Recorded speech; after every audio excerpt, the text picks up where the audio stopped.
কি করছিস? এখানে কেন? হুম, ঘরে জায়গা নেই?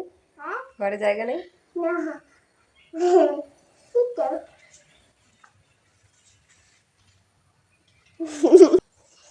তো সকাল থেকে প্রচুর বৃষ্টি, এখন আবার রোদ উঠেছে, দেখেছিস?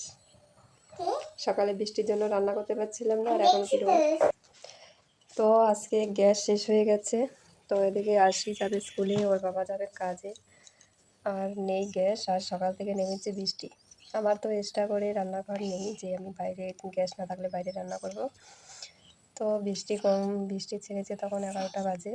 তো সকালে ওকে দুধ বিস্কুট খাইয়ে পাঠিয়ে দিয়েছি স্কুলে, আর ওর বোমা বাড়ি থেকে ভাত দিয়েছি, সবজি দিয়েছি। ওই সবজি ওর ভালো লাগেনি বলে সবজি টিফিন খায়নি, মানে অল্প শুধু শুধু সুদা সুদা ভাতগুলো খেয়ে সবজি ঘুরিয়ে নিয়ে এসেছে, বলছে সবজি ভালো লাগেনি, খায়নি।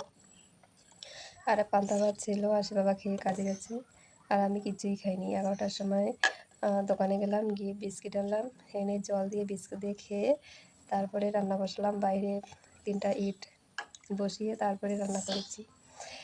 তো স্কুল থেকে আসলো, এসেই খাওয়া দাওয়া করলো।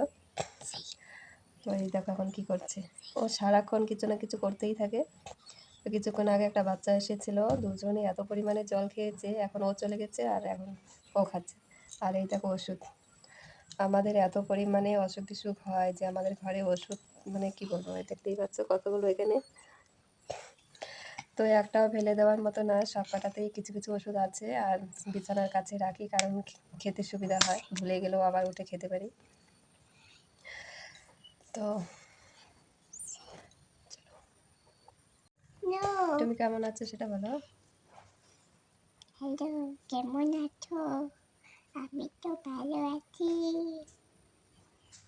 মুখটাকে ওরকম করিস কেন? ওই তো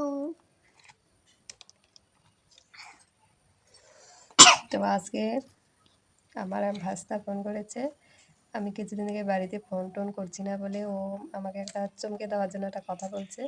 তো ফোনটা ধরেছে আরশি, ওকে বলছে তোর দিদুন মারা গেছে বলছিল না, ও বলছে তোর দিদুন মারা গেছে। তো ও আরশি আমাকে গিয়ে বললো, মা মা তোমার মা না মারা গেছে। আমাকে কে বললো তোকে? বলে রনিদা। আমি না এত ভয় পেয়ে গেছি, আমি ভাবলাম কি, মানে এরকম কথা তো বাচ্চাদের মুখে কোনোদিনও শুনিনি, আজকে শুনতে পাচ্ছি। আমি না সত্যি খুব ভয় পেয়ে গেছি। তো তারপরে আমি ফোনটা নিলাম তাড়াতাড়ি করে, নিয়ে বলছি কি হয়েছে? বলছে কি তোমার মা তো জ্বরে মরে যাচ্ছে। আমি কেন রে, মিথ্যা কথা বলিস কেন? আমি তো এখনই ভয় পেয়ে গেছিলাম। বলে কি তুমি আসো না, ফোন করো না, এর জন্যই তোমাকে ভয় পাওয়ানোর জন্য বলছি। সত্যিই প্রচণ্ড ভয় পেয়ে গেছিলাম। তো চলো আজকের ব্লগটা এই পর্যন্তই, দেখতে থাকো, পাশে থাকো। চলো, লাইক কমেন্ট শেয়ার অবশ্যই করবে, তোমরা যেটা করো না। ভয় পাবো না? তুমি কেমন করে বলেছো আমাকে, ওর জন্য তো ভয় পেয়ে গেছি। তোমার দিদুন জ্বর হয়েছিল। চলো। এখন